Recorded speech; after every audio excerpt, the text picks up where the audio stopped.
March 14th, open-source satellite trackers detected something running at high speed through the South China Sea. Not a carrier, not a destroyer, an amphibious assault ship. USS Tripoli, LHA-7. The ship most defense analysts had written off as a failed experiment. On her flight deck, up to 20 F-35B Lightning II stealth fighters. In her hull, 2,500 Marines. Destination, Hormuz. We broke 90% of Iran's military equation. 60 warships sit on the bottom of the Gulf. The missile factories that fed Hormuz its teeth are rubble. Drone production lines, silent. 2 carrier strike groups hold the perimeter from opposite oceans. Lincoln commands the Arabian Sea. Ford locks down the Red Sea. A third carrier, the Bush, is still crossing the Atlantic, days away. From the outside, the siege looks complete. But the Navy understood something the critics did not. The space the well deck used to occupy unlocked a doubled hangar bay, expanded aviation maintenance facilities, a fully equipped surgical hospital, and jet fuel storage that previous amphib designs could never accommodate. Tripoli did not lose the ability to put Marines ashore. Tripoli changed how it puts Marines ashore, from the sea surface to the air. And in return, it gained something no other amphibious ship on Earth possesses: the ability to operate 20 F-35B Lightning II stealth fighters simultaneously. Proven off the coast of California in April 2022, 16 jets from Marine Aircraft Group 13 and 4 from VMX-1 operating from her deck in a single surge evolution. 20 F-35Bs, nearly half the air wing of a $13 billion supercarrier, on a ship that costs $3.5 billion. The ship they called a mistake turned out to be the most dangerous pocket carrier afloat. Her F-35Bs are stowable, short takeoff, vertical landing, no catapults needed. They launch from an 844-foot deck. Operating at 100 nautical miles instead of 500 changes one variable that changes everything: time on station. Iran built defenses against ships and aircraft, not against Marines who arrive by helicopter onto positions that were never supposed to be contested. That variable has never existed in Iran's coastal defense equation, and Iran cannot build a counter for it in weeks, not when its factories the rubble and its air defenses are silent. From day one, as our nation expects and the president demands, our warriors have fought with lethality, precision, and rapid innovation. In fact, today will be, yet again, the highest volume of strikes that America has put over the skies of Iran and Tehran. The number of sorties and number of bomber pulses, the highest yet, ramping up and only up. And quantity has a quality of its own as we continue to ramp up. Every tool of AI, of cyber, of space, EW, counter-UAS, you name it, we're employing it. Blinding, confusing, and deceiving our enemy. Because we know who the good guys are here. And the American people do too. And that makes my job simple.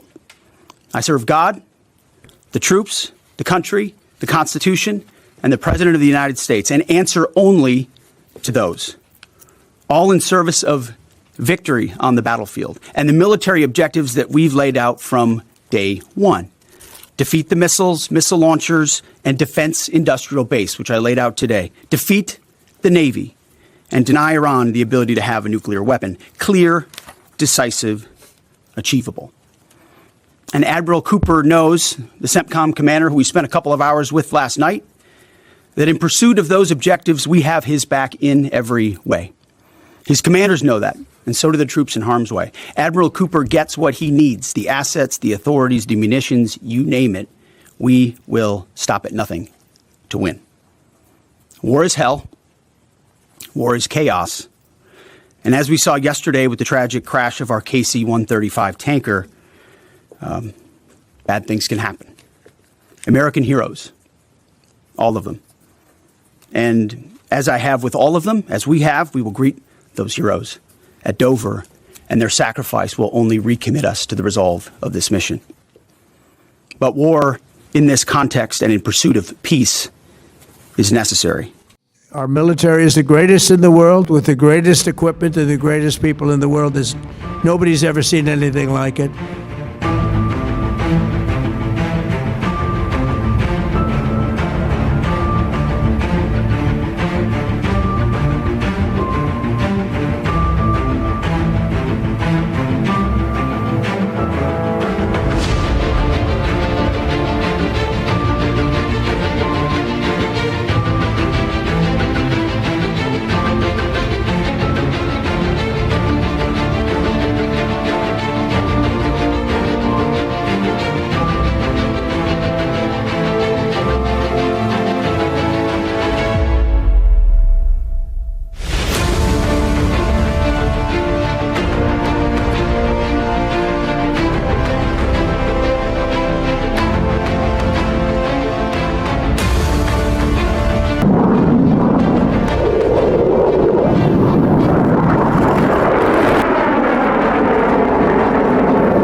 They're not the bully of the Middle East anymore.